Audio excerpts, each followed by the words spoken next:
Welcome to Melted. This is Frankie Melted Chapsticks Hollywood, lead singer of the Melted Chapsticks. Melted, we love to talk about music and what it can do for us, making our art, making things happen. Today's guest does all of that. Marco Mendoza. Marco is a ball of fire filled with energy, has completed 3 solo albums, along with playing with anybody you can name. Thin Lizzy, Whitesnake, David Coverdale, Bill Ward, Cher, the Dead Daisies, Black Star Rider. But what I'm excited to talk about today is his solo album, Viva La Rock, which came out in 2018. He's going to be doing a tour with that, unfortunately, which has affected everybody. The pandemic kind of put a kibosh on his tour to Europe and everywhere else. So we're really excited. He is a bass player extraordinaire with some vocals that are really kick-ass. I am excited to ask him about his range, talk to him about Viva La Rock, the tour that's coming up, his associations with music throughout the last few decades, and he is still going strong. Actually, Marco is 28 again, much like myself. I've been 28 for centuries, but it's not a bad age to be. As we continue to do our work in art, he's also worked with Neal Schon, Journey. Been on several tribute albums as well as his own. He's based out of Los Angeles. He really brings a lot to the table. He has a brand of fire and energy that is refreshing, especially when you look at tours that can be so long, and it's more of the traveling than anything. Going to get into his personal life as well, and his thoughts on music, and what he's doing now, and where he's headed in the future. But if you get a chance, I would advise you to download Viva La Rock. A lot of very powerful songs there. Great vocals, pure rock and roll. So we're really excited to have him on. Melted is sponsored by Carlino Guitars. Go down and get your custom-made guitar and straps by Eddie Carlino. He is at 135 Mystic Ave in Medford, Mass. Open all week long. Eddie had made a blinged out 120 from Ibanez. His straps are exquisite. He does work from Slash to Slaughter. You can get lessons from Joe Filoni, who's excellent, a rock star in his own right. And from time to time, you will hear Ava Petrello singing theirs. We love Carlino Guitars. They got a big purple couch, about 1,000 guitars to choose from. Go down there and say Frankie Melted Chapsticks Hollywood sent you, and he'll triple the price. Eddie's great, and so excited that he's sponsoring the show. So we have Marco Mendoza today, and I want to introduce one of the best bassists and vocalists in the universe, who played who played with the likes of Bill Ward, Thin Lizzy, Ted Nugent, Whitesnake, the Dead Daisies, and he has 3 solo albums, of which Viva La Rock we're going to talk about mostly today. I want to welcome to Melted, a really warm welcome from Marco Mendoza. How are you, brother? Oh, I'm good. What a great introduction. Thank you, Frankie. And my apologies for calling a little late. No te preocupes. We have, no te preocupes, muchas gracias. We have kids in the house, and I go through this every so often, you know. When I get home, I try to take the musician, the touring musician, artist, whatever you want to call it, take that hat off, and then be a husband and a father, and try to help and running around, and you know. But it's a pleasure to be here, man. Thanks for having me. Well, what I've learned is that if parents birthed teenagers, that may be the only kid they have, and the child comes out, where's my money, where's the car, and get out of here.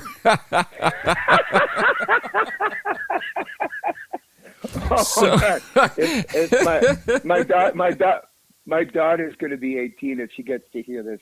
Oh. But, you know, there's a little truth to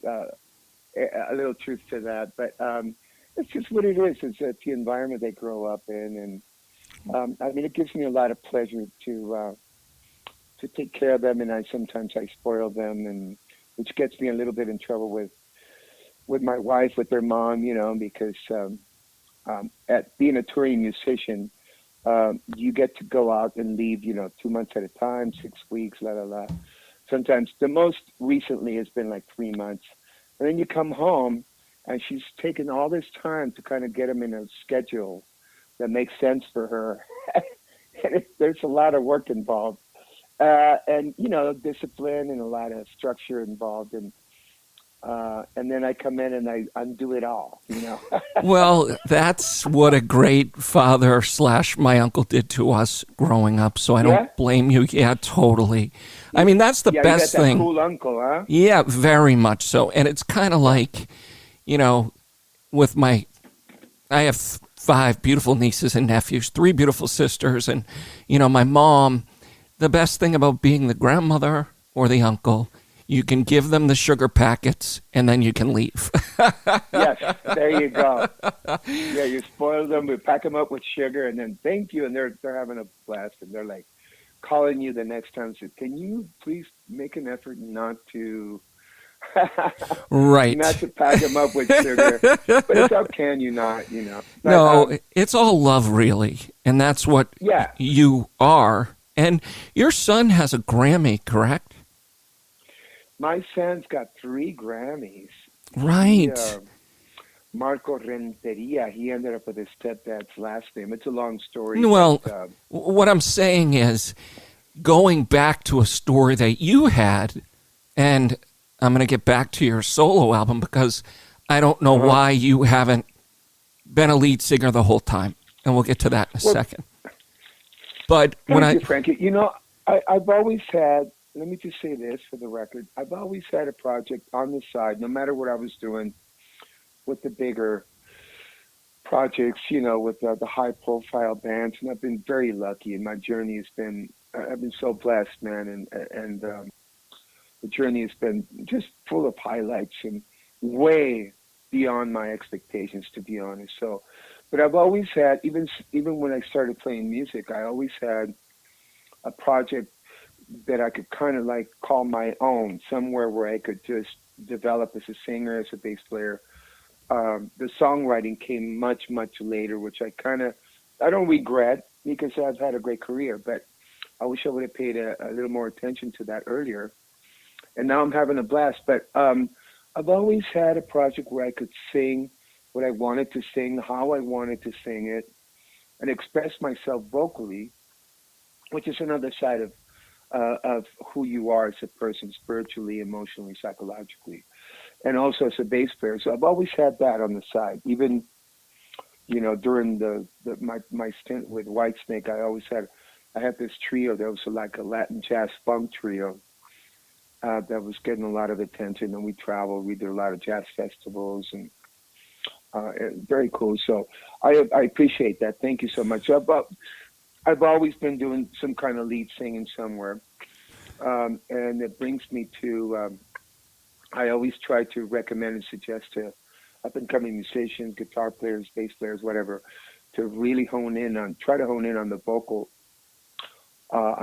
side, because I got to say, man, I would say 80%, if not more, 80% of the gigs I landed was simply for the fact that I sang. I could sing BVs, background vocals, and any singer that's putting the band together appreciates that, So it's all good. It's all good, man. I've been having a blast. But thank you for the compliment. I appreciate it. I love to sing. Yeah. Well, I know that when you were at your first family party and we're trying to look backwards, and then the family was like, no, you're singing towards these 100 people. Very good. You did your homework. It's so true, Frankie.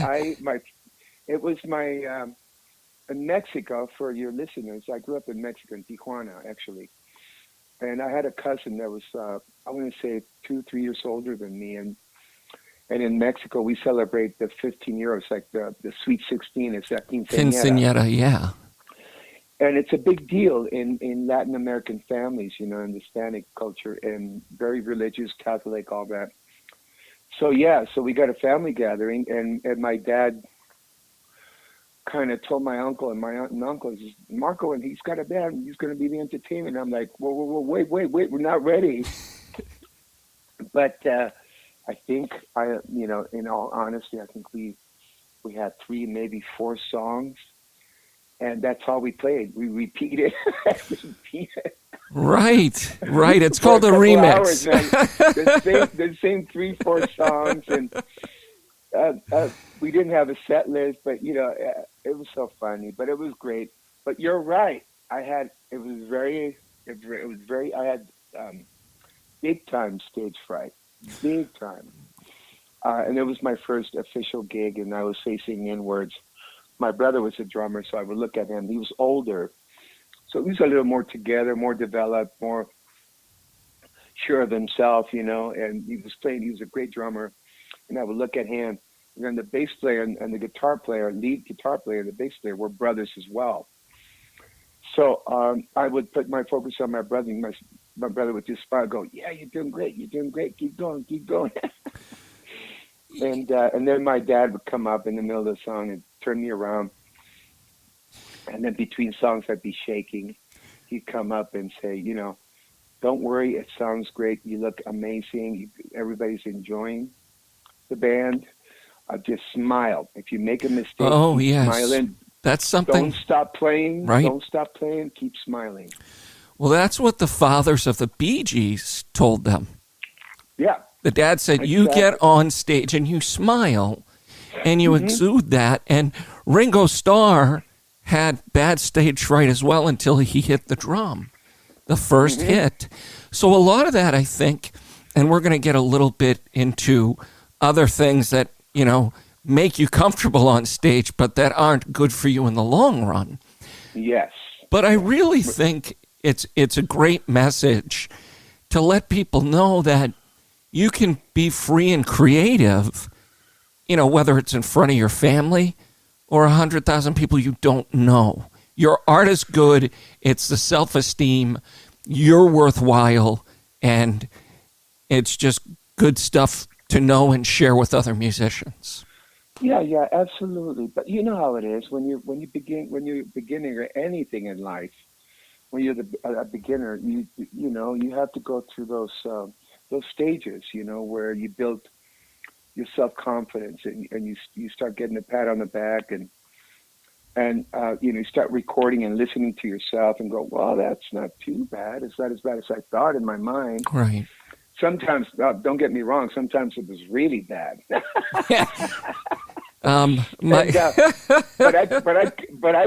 I carry with me to this day. Honestly, those are the memories of my dad. My dad was the coolest.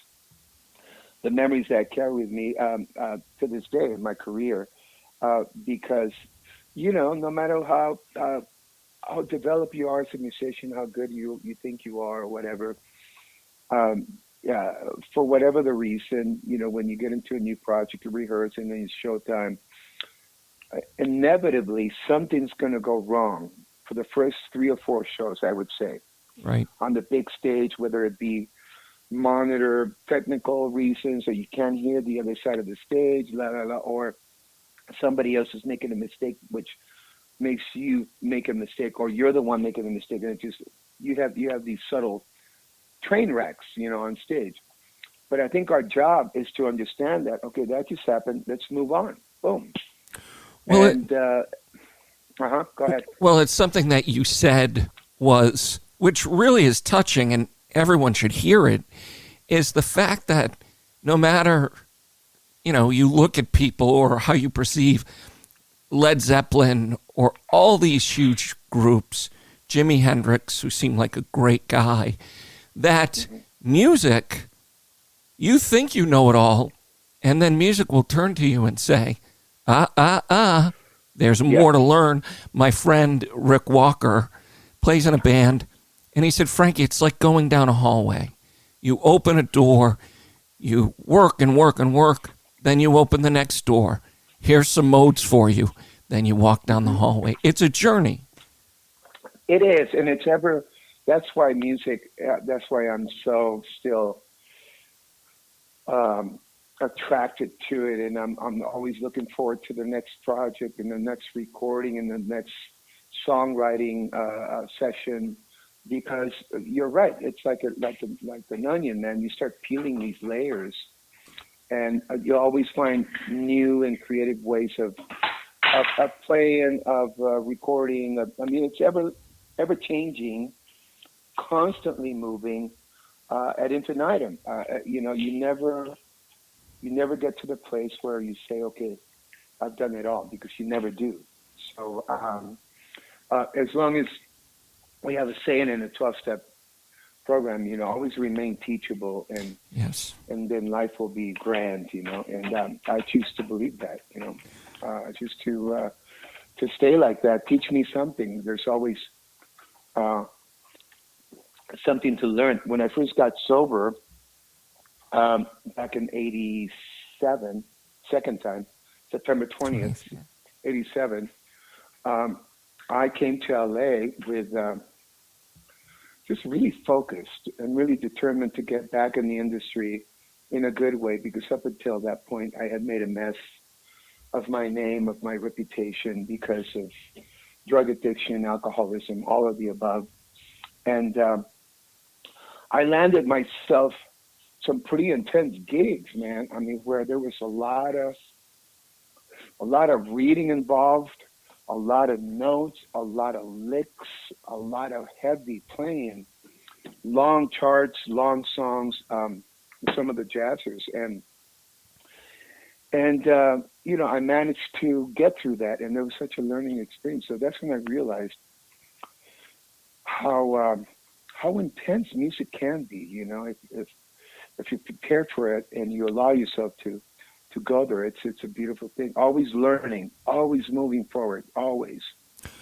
Well, that's true. And if you look at your third album, Viva La Rock, your solo album, you and Soren in 12 days used your laser focus to come up with some amazing tracks. Vocally, yeah, powerful, a good time as well. My only thing is, I've decided I'm staying out of Chinatown, and I'm not going to mess with the Rocket Man. That's it. Oh, really? Yes. Well, Chinatown, I got to say something about Chinatown, and I also did a cover of Hey Baby, because, like we were talking earlier, I've had such an amazing career, and I do have the attitude of gratitude. I'm so grateful for the opportunity, and so far, and I'm looking forward to some more, and there's more coming. I know that once this whole Corona thing settles down. But China, I spent a lot of time playing the catalog, the Thin Lizzy catalog, for years and years and years, off and on. I want to say 22 years, and so I wanted to pay tribute to that, to some of my past, some of the bands that I've been lucky enough to end up working with, and legendary status, bands like Thin Lizzy and Ted Nugent and all that. And so we were in the studio, and Soren, who's also a brilliant songwriter and singer and guitar player himself, and producer, engineer, mixer, he's got it all. And on top of it all, man, he's a sweetheart. He's the nicest human being you'll ever come across. So I give a lot of credit to him on completing that album, Viva, because him and I just got along so well. But anyway, he suggested, I don't know how it came up, but Mike Tramp, who lives in Copenhagen, came into the studio while we were recording, and the conversation started about Thin Lizzy, and then and sort of, why don't we do a Lizzy track here, man? Yeah, I mean, you've been there for so long. Let's. What do you think? I said, why not? So the only hardest decision to make was what song, because I wanted to stay away from I wanted to go a little obscure, but also make it a song that people would recognize, that would correlate with Thin Lizzy catalog, Yeah, we played Cowboy Song at our St. Pat's parade, which is... Oh, there you go. Yeah. Yeah. There's so many songs. I mean, we leaned on, Bad Reputation is one of my favorite songs. Black Rose is one of my favorite, The Boys Are Back in Town, La La La, Rosalie, the Cowboy Song, on and on and on. And So we decided on Chinatown, and while we were there, I said, Mike, what you? He is the biggest Thin Lizzy fan, Mike Tramp. So we decided to do a little duet, have him sing, and it was just one of those fun, spontaneous things that happen spur of the moment. And to be honest, Frankie, that's how I work, man. When we decided we were going to do this album, I had maybe a couple of sketches, two, three, four sketches. Soren and I had a couple of sketches or semi-completed songs from every time we worked together. After rehearsals, you hang out at the studio and you come up with ideas. But we didn't do a lot of pre-production in that we didn't come in there with 15 sketches like usually you do, with any given project. But so we had 3 or 4 maybe that we were going to look into and develop and see if they were going to be included. But the spontaneous stuff, we found that it was a step that always worked.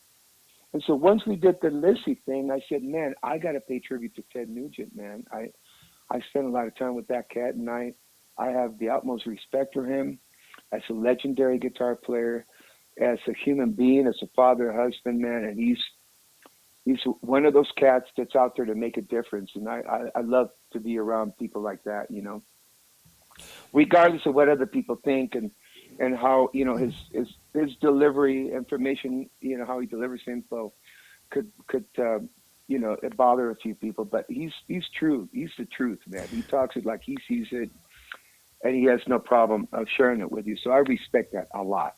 So I wanted to kind of say hello and pay tribute and say thank you for the time together. And Hey Baby was one of the songs that I sang on the live set with Ted. It's been recorded somewhere live. I think Full Bluntal Nugent, that's right. And the DVD and the live album. And I'm also a huge, huge fan of Derek St. Holmes. He's one of those guys that when I first heard his voice, I went, wow, who is that cat, man? Who's that singer? Wow, say it backwards. Wow, say it upside down. Mom. Wow, Mom. But funny enough, we ended up playing Stranglehold at the NAMM show 2020. It was with Derek. Nice. It was great. So anyway, back to that.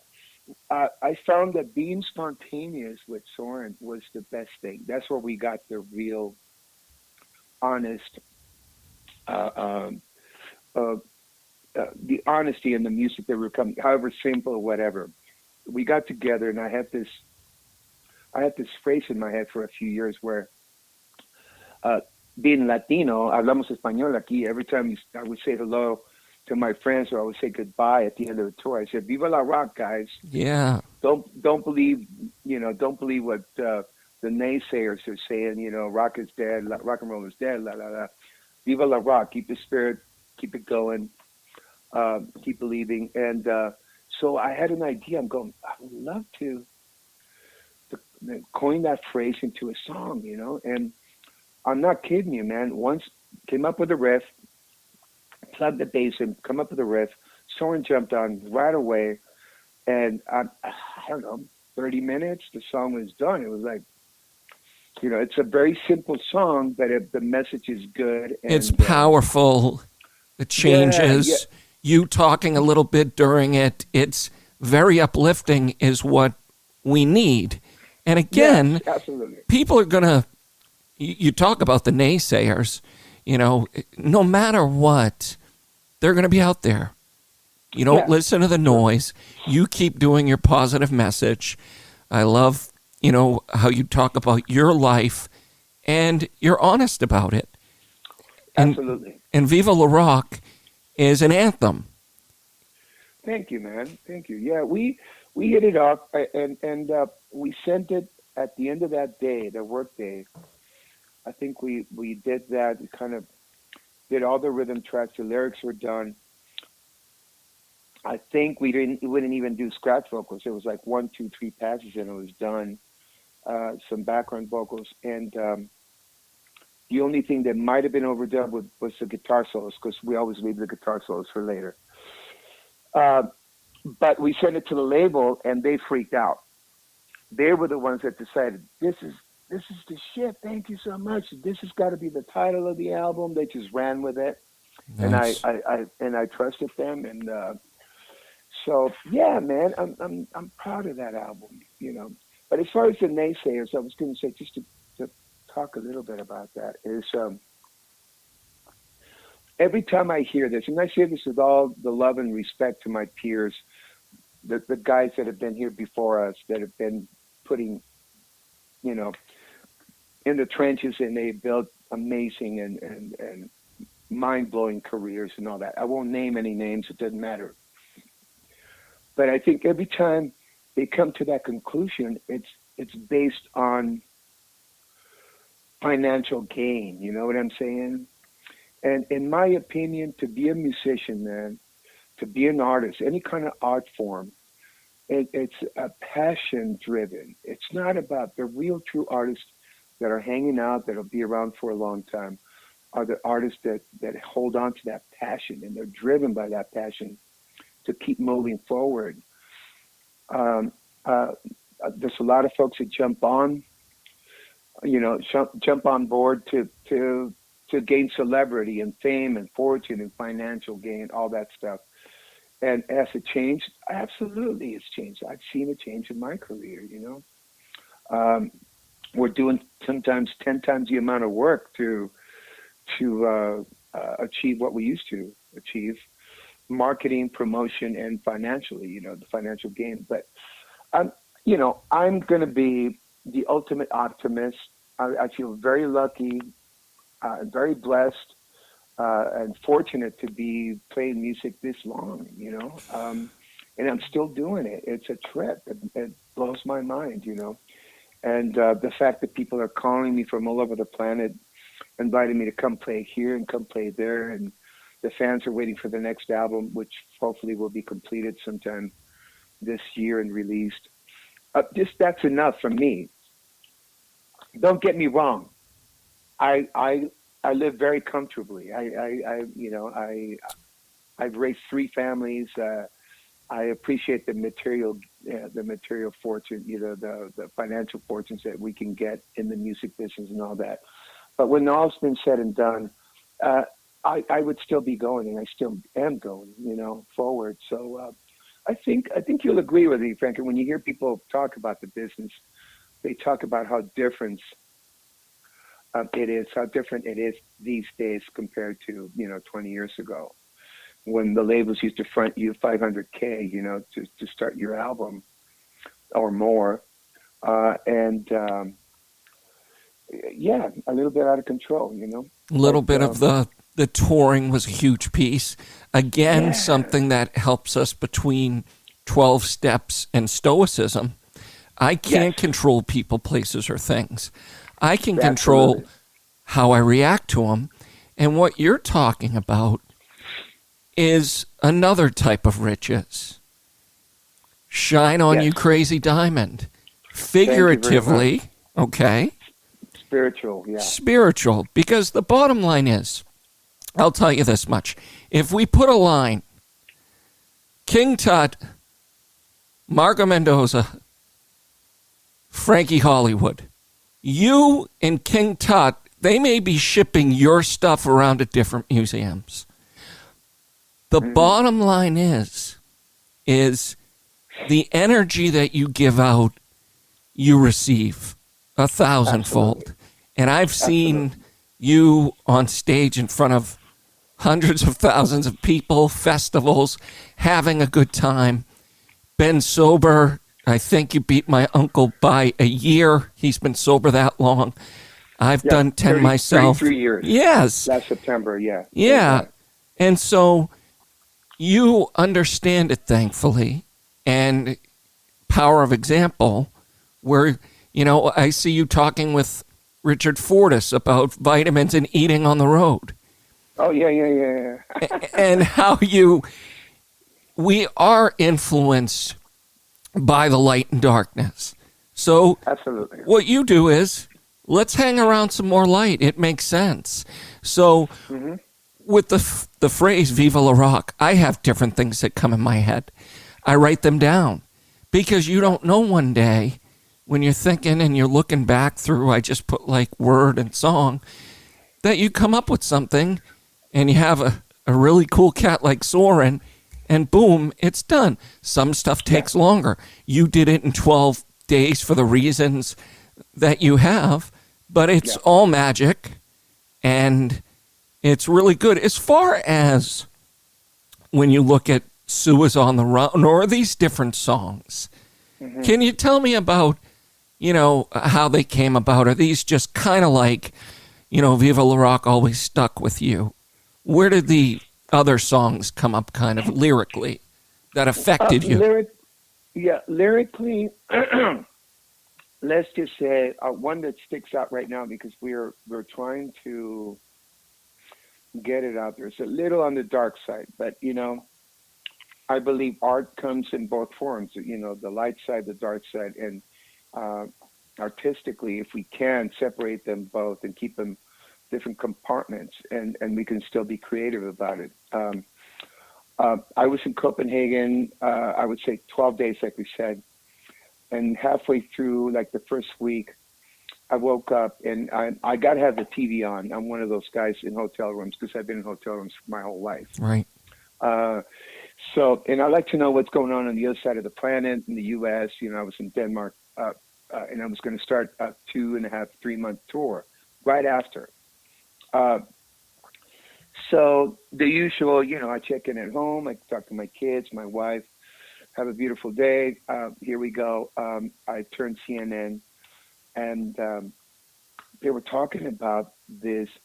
They were calling him the Rocket Man, this scientist that had built his own submarine, who was a local guy in Copenhagen there, and he had a bit of a name. He had a bit of a reputation of being a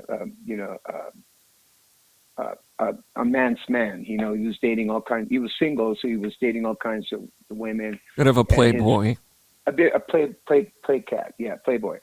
And why not? He's single, Yeah. And but his thing would be to ask a girl on a date, and I'll show you my submarine that I built, and let's go have dinner. And that was his thing, and they did it for years, according to Soren.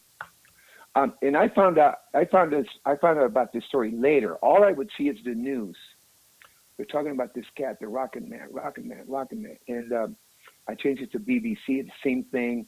It was like the only thing the news was talking about for hours and hours and hours. So I get to the studio, and we usually get in there. Good morning. Let's go get some coffee. And as we're getting our coffee, I said, Soren, can you tell me what this is about? They're talking about this Rocket Man from Copenhagen. And he says, yeah, man, this is dark. They found this headless torso in the shores there of whatever the local beach or river or lake was there in Copenhagen. It's surrounded by water. And this girl disappeared. This journalist disappeared from Sweden. And then he proceeded to tell me the story. He said, this guy had a reputation. He was playing around, and, he was dating all kinds of girls. And this journalist came down to do a story on him. And he said, yeah, absolutely. Let's go down. I'll take you down in a submarine, and we'll have dinner. And yeah, why not? We'll do the interview like that. Well, apparently the submarine disappeared. The girl disappeared. And he disappeared for a few days. They found him, and his story was, I don't know what happened. I don't know. The story was pretty flaky. But that was the thing, and I couldn't get it out of my mind. And we got into the studio, and I'm going, Rocket Man, that's kind of catchy. I know the title's been used before. It's a huge song for Elton John. But let's just go with it. Let's just work with that title and see what happens. And again, it was one of those things. We started talking about dark things, and I just tapped into that energy for a few hours, and we came out with Rocket Man, the song Rocket Man, which is one of the favorites in the album, believe it or not. The kids tend to kind of lean on that side. They identify with that more and more, the younger kids, So that was that song, and the more we started working on it, the more we got thrilled that we're painting. The canvas was wide open, and so we painted this somewhat morbid, dark picture, but the picture as a whole was very interesting. I got chills, man. I just got chills. No, absolutely. That's why I said I'm So going to just stay away from him. yeah, so that was that picture. That was that song, and when we went back, when we were reviewing everything, it was like, wow, that's not bad, man. That's cool. It's a cool little story, and that was it. Sue's on the Run. Yes, I was You going know, to ask her. Her heart is bleeding. So talk to me. yeah, Sue's on the Run. I've been living in LA now for so long. You know, I've dated a lot, and Sue represents to me quite a few girls that I dated who I came across that show up from the Midwest, from all over the United States, from all over the world, in that fact, to come and make it big in LA, and only to be, you know, to have their hearts broken and be disillusioned after a few years because it's not going the way they want it to go, and you know, looking for the quick fix. That's what Hollywood attracts. That's what a lot of kids aspire to. They think they can come here and dedicate a couple of years, focus, and some of them, they look amazing and all that, but it goes beyond that. You have to play the game. You got the whole thing. And so it was inspired by that. Sue's on the Run, and also, you know, Janie's Got a Gun, which I'm a big Aerosmith fan. Yes. And that's such a work of art, man, that song and that video and the whole premise and what Tyler's doing, you know, to help abused kids out there. It's amazing, man. A lot of love and respect. No, he's so great. He's a local. I've seen him. You know, fortunately, I was at a fundraiser that he played at, which was great. And Mm-hmm. when I go to, say, like, watch a sporting event like the Bruins, this has happened a couple times, and they'll scream, "Hey, Mm-hmm. Steve and Tyler," to me, and I'll go, "I'm better looking," and then they'll scream back, "No, you're not." I got to defend myself, you know what I mean? But yeah, I hear you. I ended up my first run with the Dead Daisies. Not to get, I'll come back to the song, but yeah, my first run with the Dead Daisies, when I got offered the job to possibly collaborate with them, one of the big incentives and motivations for me was that we'd be opening up for Aerosmith in Australia. wow, And I'm like, okay, let me drop everything. yes, And I was working a few albums that were pretty amazing. One with Neal Schon, and the other one with Dolores O'Riordan from the Cranberries. And they were both really cool to allow me, you know, to come back and keep working on this stuff. So they gave me a little bit of a hiatus, and I ended up doing that thing. So I got to see him, man, firsthand, face to face, and all the cats were great cats, all of them, very nice people. And but how powerful is that band, man? And how powerful is you know, you have all the cats that have been around for years and years and years. They've gone through hell and back, and they're out there playing some of the best songs ever written in rock and roll. And they're all delivering, man, killer sets. And Tyler's just, he becomes this bigger than life persona on stage, man. And he's very humble backstage. He's full of energy. But I got to say hello and take a few pictures with him. I said, "Bro, I'm a 12-step guy." "Oh, yeah, great, man." And so a lot of respect. And he looks amazing, man. I got to say, he's got, no one looks like Tyler, man. He's got that thing, man. Absolutely. He's got the swag. He's got the sex appeal. he's got the vocal range. He's got the talent, the vocal range. He's got the freaking everything about him, this huge aura about him everywhere he walks, you know, and he gets on stage and it blows up even more. So it was a great experience for me. But anyway, coming back, that was you know, kind of supporting the Janie's Got a Gun. And I have 2 daughters and 3 sons, and I'm very sensitive to topics like that, and the insane world we live in sometimes, and maybe in the back of my mind I'm thinking, well, if we just sing about it, maybe we can bring a little bit of focus our attention to it. So that was just my humble way of saying, this is a story that happens in LA hundreds, if not thousands of times every year, you know. It's how it is, you know. Girls come around and they have their heart broken and they have to get home, come back home with, you know, addiction and totally consumed by the system in LA, by the, you know, the Hollywood scene. So that was it. And that also wrote itself very easily because we have a lot to say about it. So these are topics, all these songs are topics that I feel very strongly about, that I know a little bit something about, you know, and so that was it. What's the other one? Love to You. It just came out of, you know, going back to when I was dating, you know, when you're out there trying to meet the right person. Well, it's also, trying to meet the right person. It's not the one-night stand.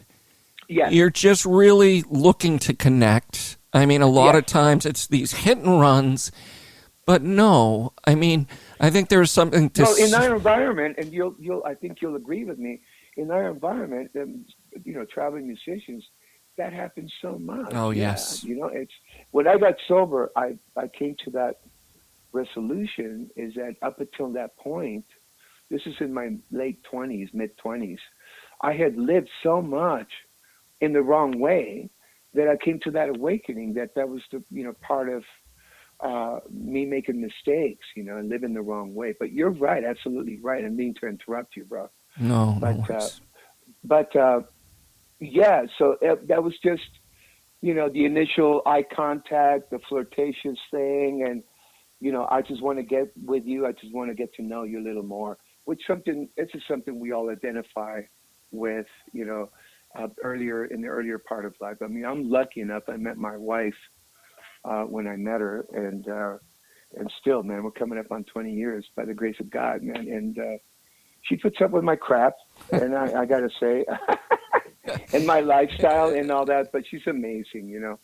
I give her a lot of credit. She's a great wife, an unbelievable mom, and tough as nails. She keeps me grounded. She calls my bullshit when I need my bullshit to be called, and which is often sometimes. It's the Proverbs.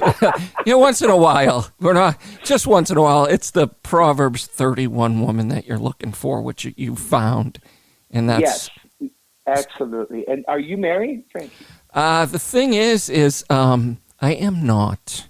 Okay. And but, no, that's fine. That's fine. But I was going to say, because I was going to compare notes with you, especially now, man. And I know a lot of couples out there are having a hard time because this Corona thing has kind of put it just put a big dent in people's relationships, because all of a sudden we're in lockdown, we're on top of each other, we're getting to know each other's, you know, weak points and idiosyncrasies, yes, idiosyncrasies and shortcomings, and so that's like getting to know you, getting to know all about you again and again, but. So, yeah, we've had a few bumps and grinds, my wife and I, but she knows that I'm not going anywhere. No, brother. My heart and my soul is hers, and I know that she's mine too, you know, till death do us parts. Well, so. Whatever happens, I have a dear friend that got married, I think, February before Corona, and I think by July he wanted to divorce. I'm not giving his name out, but no, it is true, you know, when you're put in this thing, especially when, you know, we're doing things, but it's another chance to grow, to learn. Yes. It's an extended tour, if you will. Yeah, it is very much an extended tour, and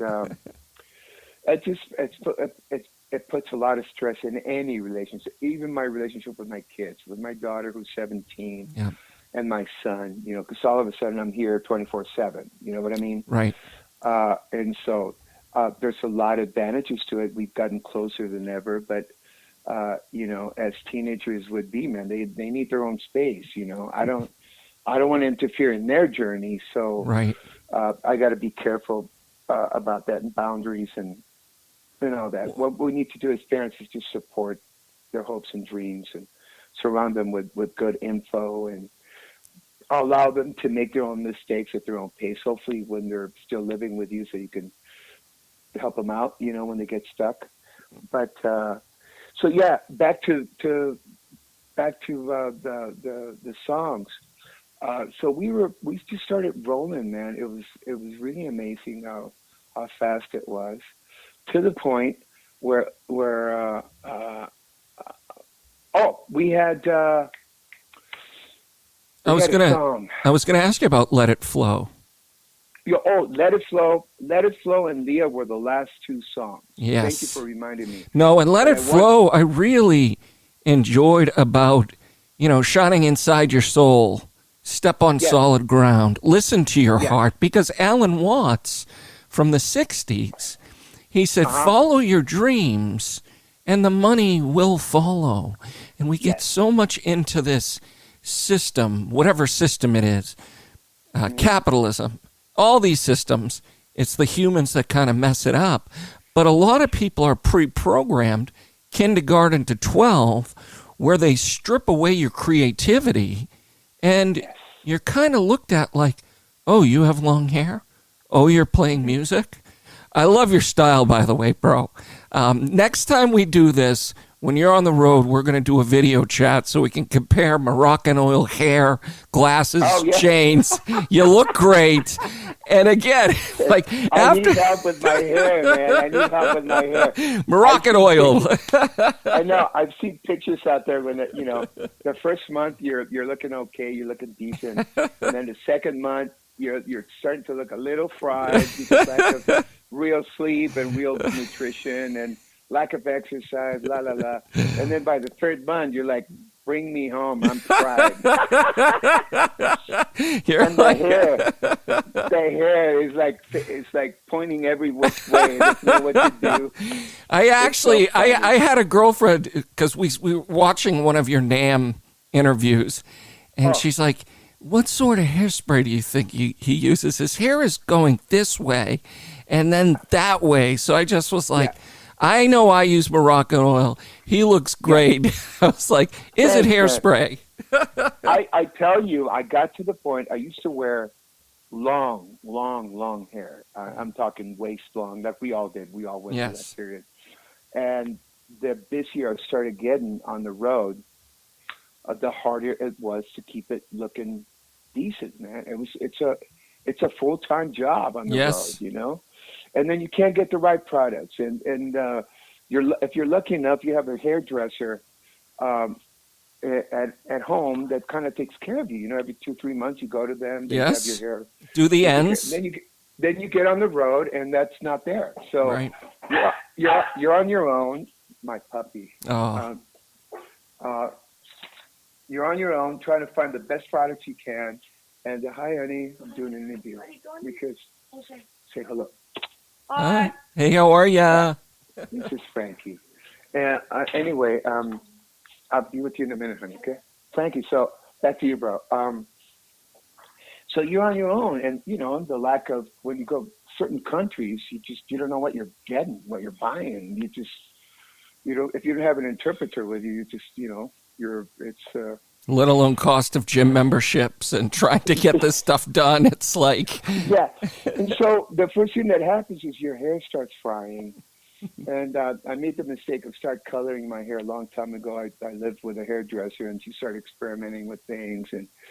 And we ended up with the dark black. And as I started getting older, the white started coming in, so I started covering it more and more. And so your hair, long story short, you get depleted. You get dehydrated. Yes. Your nutrition, lack of the right nutrition, lack of rest, all the beautiful things that we experience when we're out there in the wild blue yonder. Well, what I want you to start telling people is just tell them, don't hate me because I'm beautiful.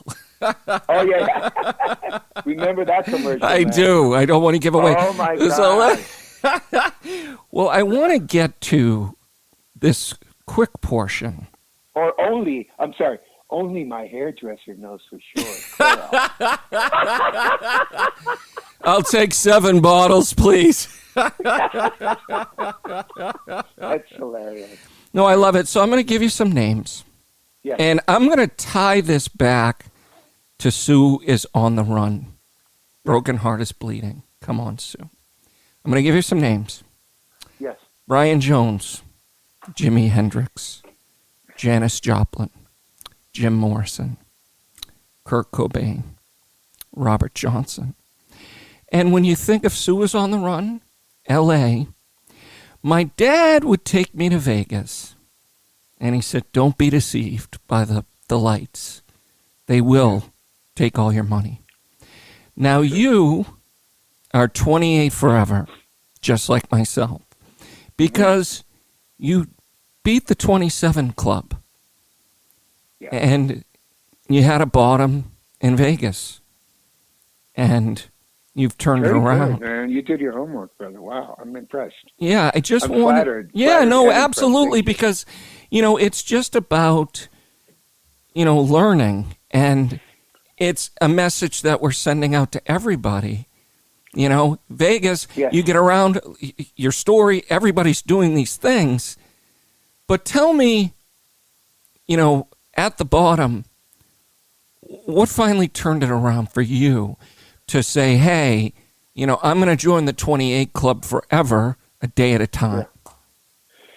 Bottom line is, I call it to this day divine intervention. It gotten so bad I wasn't even playing music. I got consumed by heroin and cocaine addiction, IV. Yeah.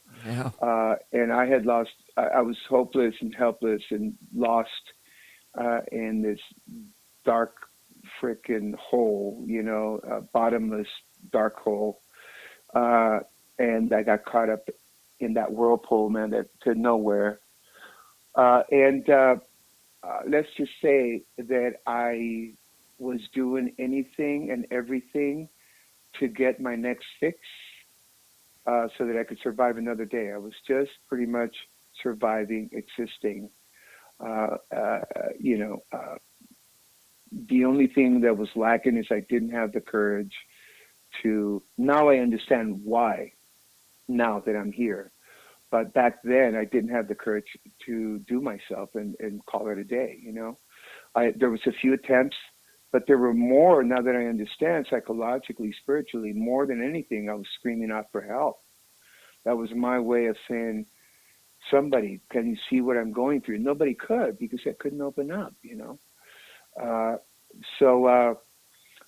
Let's just say I ended up hooking up with the wrong people on the wrong side of the tracks.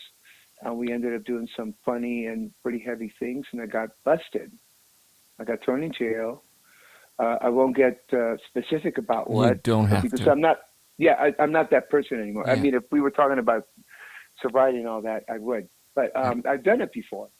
But it's very emotional, man, to believe that I was that far gone. But let's just say that divine intervention came into my life, put me in the place, put me in jail. Where I had enough time to get sober, to get some kind, be a little lucid in the brain, a little clear-minded, and look at where I was. I'm going, what the hell happened? The other thing that happened that gave me a lot of motivation and incentive is I was facing 15 years in the penitentiary. So talk about being scared. Somebody that loved music and loved life like I do now. Passionately. I love good food. I love the arts. I love music. I love family. I love love. I love anything that's spiritual, And it loves you. Yeah. Thank you, man. But so I'm fully engulfed in what life is in every sense of the word now. But then I was lost. So I was given the opportunity to take a look at it, and then finally decided I'm going to take direction for the first time in my life. And I got out of my own way. All the cliches that you hear in the 12-step, I got out of my own way, one day at a time. I got lucky in that I got sent to a lockdown, a place in California, Pasadena, called Impact. They got to be famous a little bit for a while. Because it's run by recovering addicts, and most of them are recovering heroin addicts with 20, 25 years. So it's a facility that kind of helps you understand where you're at, who you are, and they take everything and any form of identity that you had from where you've been away. They cut your hair. You all wear the same clothing, and it's the buddy system. You start in the community. It's like a jail, pretty much. It's a lockdown. You can't leave. So they gave me that as an option of the penitentiary, and it was the best thing that could ever happen to me. It saved my life. I was there for 9 months, and you talk about discipline and structure and all that, which is something that's lacking in any kind of addiction. That's the first thing that goes. It's all about me, and what can I do for me, and let me get some more drugs, more alcohol, more Me, pills. myself, and I. Yes. Me, myself, and I. Exactly. So that was totally taken away from me, and I started cleaning toilets, and that's how you within the community you earn your place, you earn to move up in the community, and you end up 9 months later, you end up being one of the counselors for the people that are coming in with days of sobriety. So it was a mind-blowing opportunity for me to take a look at who I was, kind of understand where I took a left turn, where I should have taken a right turn. Yeah, and I went to right turn myself. Yeah, exactly. Thank God. So, yes. Because that's what it is, isn't it, Frankie? It's those split-second decisions that take you where you end up in, and I was just reaching out. And so after a lot of counseling, after that, I left there and I got into a halfway house. So God intervened in my life, pretty much saying, you can't do it for yourself, I'm going to do it for you. And the courts, Viola courts, they said, okay, you violate in any way and you'll be gone. Right. That's it. This is the last house on the block. No questions asked, 15 years. And on top of that, they saw my history. The judge was cool. They saw my history that I had problems with alcoholism and drug addiction. And they gave me antabuse. For those people that don't know what antabuse is, it's a blocker for alcohol. You take it. Yes. It was medically appointed. Every day I had to take it. I had to sign a paper. The doctor came to the halfway house and gave me antabuse for alcohol and then Trexan. I think it's called something else these days, but that was an opiate blocker, which meant he took it every day. If I decided to go out there and test the water again and shoot some heroin, I wouldn't feel the effect of it. So it was redundant. There was no point. So psychologically, it kind of gets rid of the desire for it, Yeah. So it worked, man, for a year. And then in order to stay in any halfway house, you got to do 2 meetings a day, your morning meeting, evening meeting. You got to find a job within 2 weeks. You have curfew. So it's all about structure, accountability, studying the big book and the 12-step, the 12 by 12, participating in the 12-step program, helping other alcoholics and addicts, being of service and all that. And by the grace of God, man, 30. Yeah, it's amazing. Well, it's the gift of desperation that you spoke about, and something that was told to me as well that you had said, jails, institution and death. Yeah, just some choices that really the normal human being doesn't want. No. Do you mind telling me, with your higher power, what the name is, or? Oh, I'm a Christian, man. I pray to God. We pray here in this house. Awesome. My kids went to Christian school. I'm still a work in progress. I have a lot of me that I need to work on. Well, it goes back to what Jesus said when you were talking about cleaning the toilets, or if somebody asked you to help out, by being the least and humbling yourself. Yes. It raises you up, and you're an example by doing that. Yes.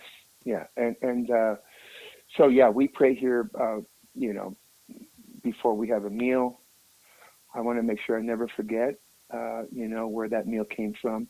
Yes. And as far as my career, it came from God, and I'm here today because of my connection with God, you know, and the spirituality connection that you have.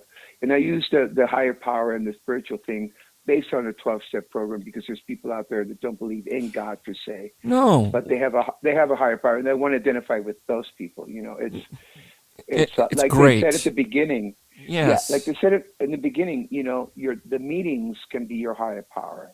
Your sponsor can be your higher power. Well, as long as you get out of your own way and are willing to find direction, you know, and take direction. That's the most important thing. Well, when people ask me, Frankie, who's your higher power, and I tell them my higher power is Satan, and they said, what's that, Frankie? And I said, well, that's a combination of Satan and Tom Brady.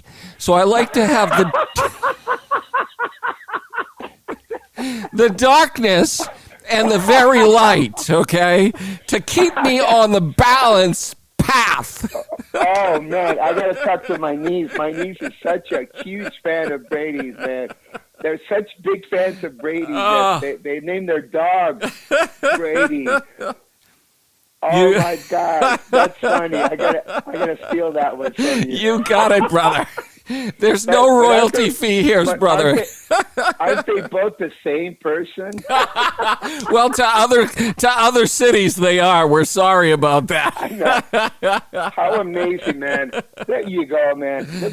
Look at him, man. Yeah. What he's been able to achieve, man, at 43 years old. I mean, those are the people that they inspire me, man. And I look at that and go, you know, anything and everything is possible, man. It is, if you believe. Line, you know? And that's why it's like we just keep doing it. What I will say as well, sort of around the Christmas thing, Santa Claus is back in town in a rock and roll way. I was blown away. I was like... I wanted to go back to the song list, because it came...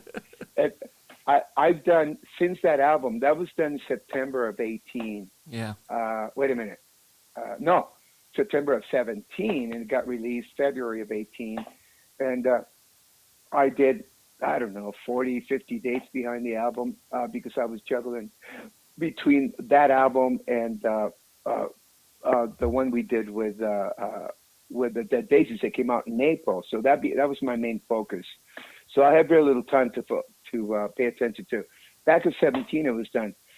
The song "Burned" was a song that was floating around that Soren and I wrote in one of those rehearsal sessions before we went out on tour. We would hang out at the studio, and it was one of those songs that just happened like that too. We heard it and we're looking, oh yeah, man, that's it, and we didn't touch it. It was like the demo. I'm being totally honest. The demo form is what got printed on the album, because we dug it so much. We didn't want to, interfere, because that's when you capture that. It's not perfect. The vocal, man. If I get really, specific, man, I can start, pointing all the weak. We can always nitpick, but you know what? Yeah. A lot of people that I talk to, they love the real. The blemish here and there, Picasso, Monet, Van Gogh, it's okay. You make a little here and there. That's a part of the beauty of it. Yes. So we included that, but let me just say this. This is funny. You brought me up. The last day, the 12th day, we got in around 11 or 12, and we're looking at all the songs. We had, 15 songs, and we're trying to decide what, because I was traveling the next morning. At 7 a.m., I was flying to Germany to rehearse my band. I had a gig that night, actually, and so I had new players, and I had to rehearse to start the tour. So we started at 11, and it was like 5, 6, 7 in the evening, and we were working on "Let It Flow." That was the last song that we worked on from that album, and which I totally love. I love the message. It sounds somewhat different than the rest of the tracks, and we wanted to go. We didn't pay attention to that. It didn't matter. I think it's the perfect bookend between Viva La Rock and Let It Flow. Yeah, I agree. Yes. But so we get to be, and this is total. I'm being totally honest with you. It's 11 p.m. We're beat up, man. We're like, oh God, tomorrow I got to fly out early. I got a rehearsal with a new band. I got a gig that night. And then all of a sudden, Soren, who's producing, says, Marco. He's looking at the blackboard with all where all the notes are. I said, Marco, where's the ballad? And I'm going, oh no, Oh, no. the ballad. And then we freaked out for a good 20 minutes. What are we going to, oh my God. Da, da, da, da. And he pulled out a little chord sequence that he had. He was looking at his notes. He pulled out a chord sequence that he had. I think he had the verse and the chorus, and then we came up with the bridge together. But that song, all of a sudden, man, I was so homesick. Right. I was so, because I had been going for, most of the year. Let's just say that was like my 10th month being away from home, off and on. And so I was missing my kids. I was missing my wife. And every time I spoke with my wife, I would think to myself, how amazing that she is, man.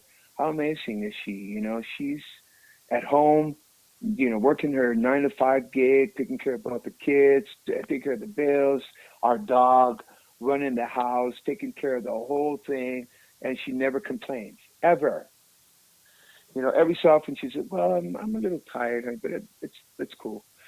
So all of a sudden, emotionally, something in my heart just came over, and I heard the chord progression, and I started singing to her, Oh. And it was Leah, the song Leah. Yes. That ended up being, I'm so sorry, I'm gone again. I love you, I'm yours, you're mine, but here I am. I got to do what I got to do. La la la, and it just flowed. And I hear the cracks in my voice to this day when I hear that, because I was crying like a little girl, man. I got so emotional. All of a sudden, I was just missing my kids, missing my wife. I was missing my life at home in a big way, So even Soren, when we were doing the vocals, when we were writing the lyrics, and he said, Mark, are you okay, man? You need to take some time. No, let's just go with it, man. Let's go with it. And so the voice sounds a little different, because I had a big old knot in my throat. Right. And I'll be totally honest, but and that's another song that people love from the album, and they don't know why or whatever. And of course, I had to dedicate to my wife, Leah. So we completed. Let's say 2 a.m. I went back to the hotel. I couldn't sleep after being up there energy wise, and got up, went to the airport, and I had a good gig that night. But it was a lot of work. So those are the days that are that you never forget, So we had the album. The album was done, and then we proceeded to do the overdubs, the guitar overdubs, and Soren did a brilliant job, man. He lives music, that cat, man. He really does. And he loves it, man. He's like a little kid.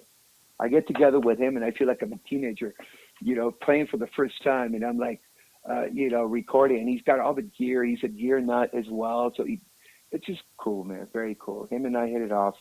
If I can help it, I won't go anywhere else to work with anybody as far as my solo stuff is concerned. So we got that pending. We have the new album ready to go. We're like 85% in. I need to go in there and finish some vocals. And if they want to really know what's going on, they go to MarcoMendoza.com. MarcoMendoza.com, and yeah, man, there's a lot going on.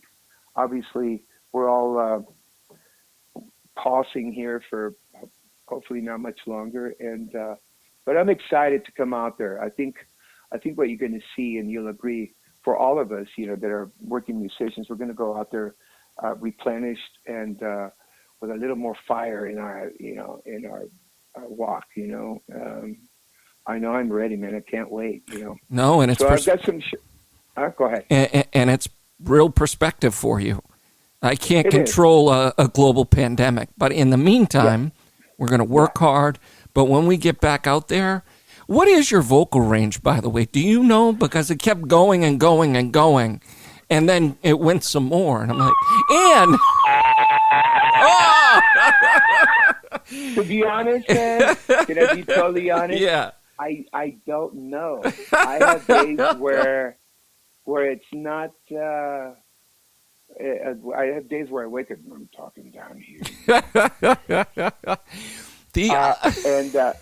But I've learned not to adhere to my range, because I learned a long time ago that if I depended on it, I have asthma, I have allergies. Depending on the country, the food I ate, lack of sleep, and all that, I couldn't fulfill what my mind was telling me. So you just go with whatever you have at the moment. And it's you make the it soul. that way. It's the alma. It's the soul.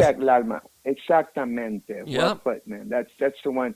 But I would say 3, 4, maybe. I don't know. On a good day, something like that. Yeah, you know.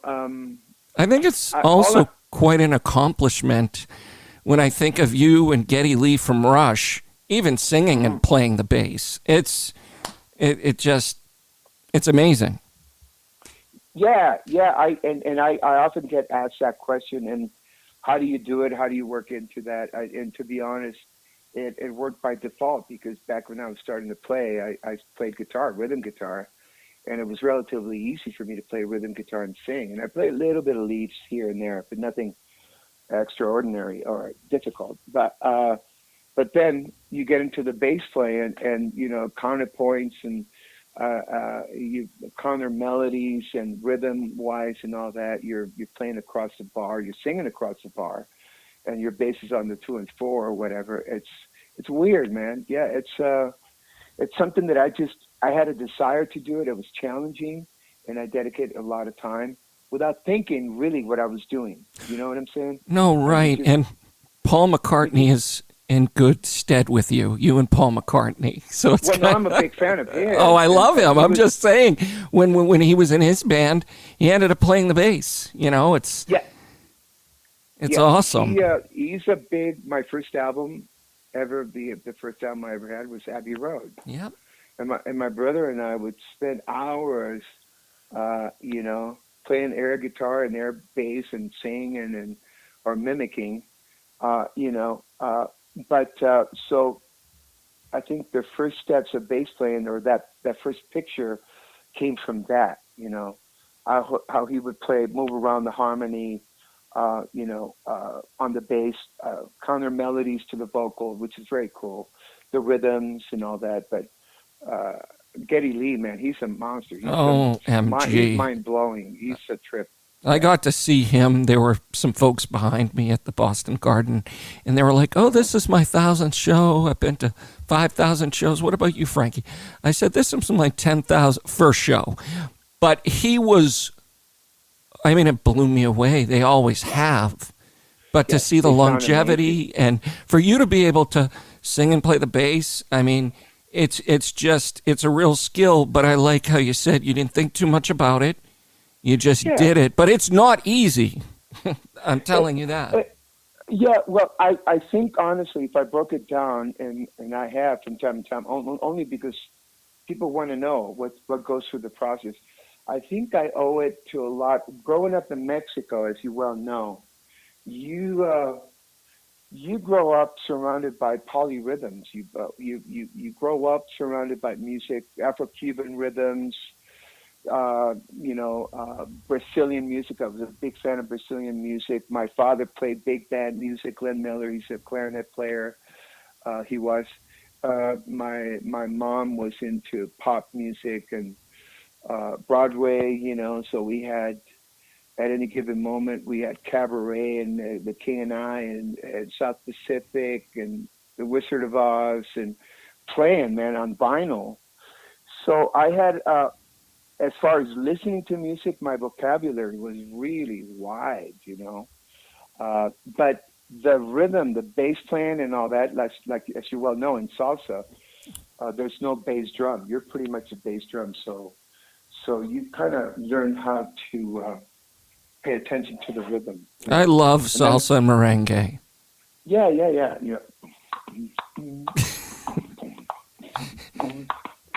And then my banda story, but I'm sorry? And my Banda story will just keep me off Oh, yeah, you told me that was a good one, man.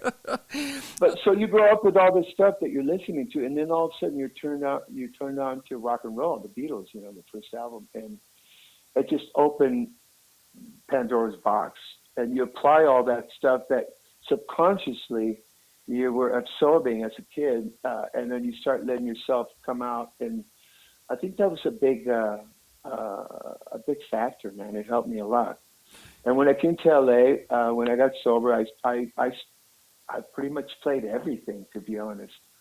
For a few years, I thought I was going to be a session cat because I was doing a lot of sessions.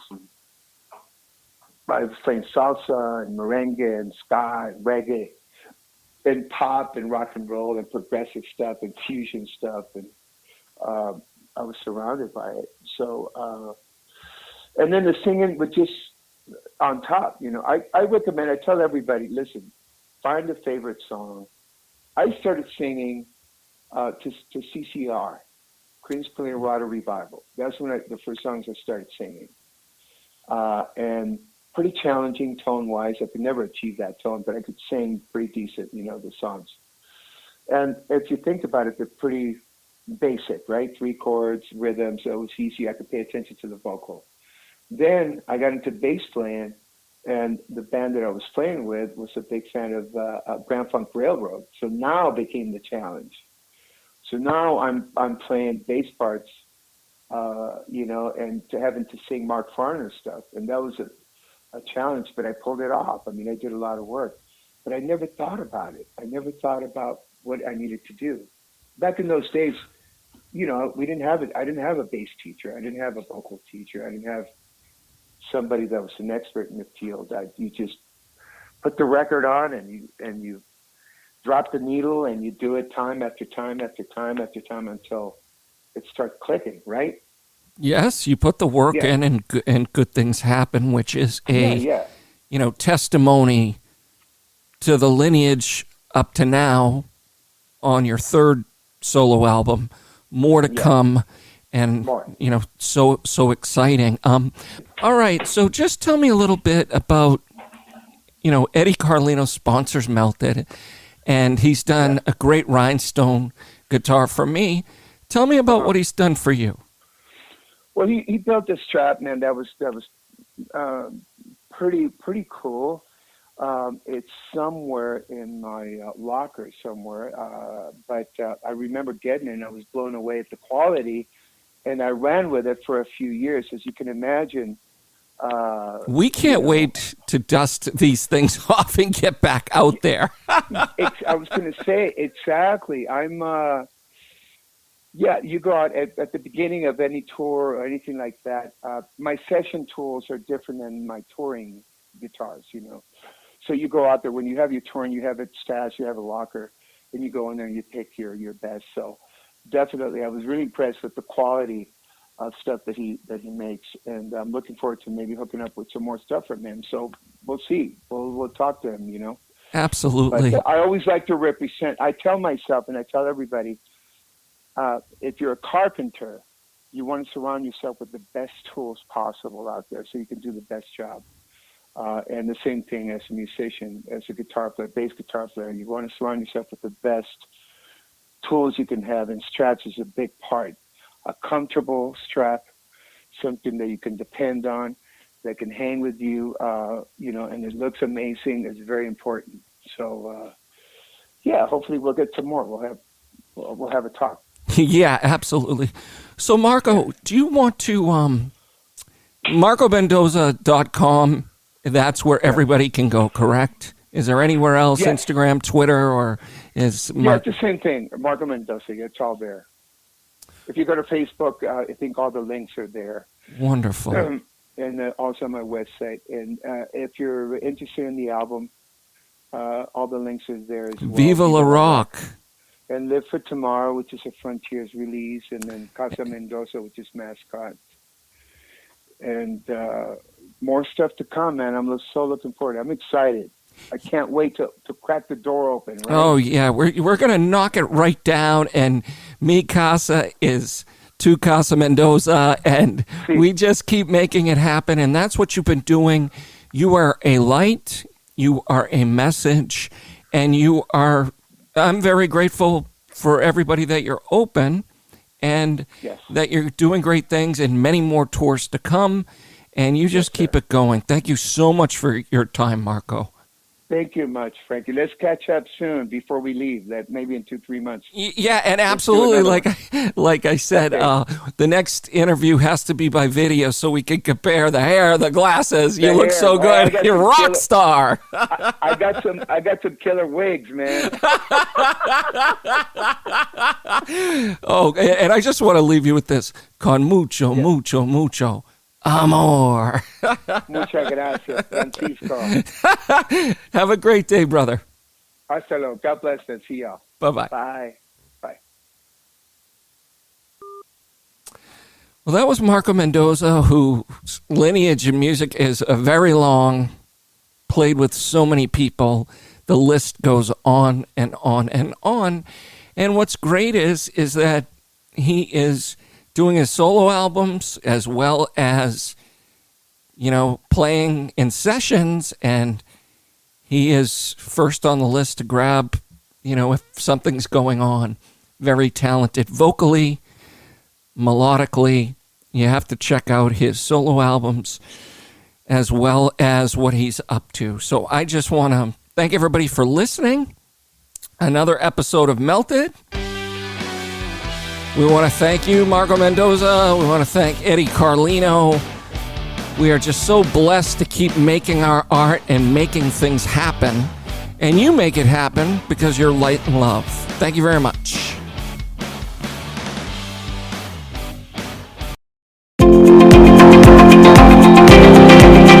This podcast was produced in collaboration with the Boston Free Radio Podcast Network, part of BostonFreeRadio.com and Somerville Media Center, Somerville's longest-running public access media center that enables a vibrant and diverse community to express its creativity, explain its ideas, share its cultures, and foster the individual right to freedom of speech. Learn more about Somerville Media Center at somervillemedia.org or check out some of the other amazing Boston Free Radio podcasts and radio shows at bostonfreeradio.com. Thanks for listening.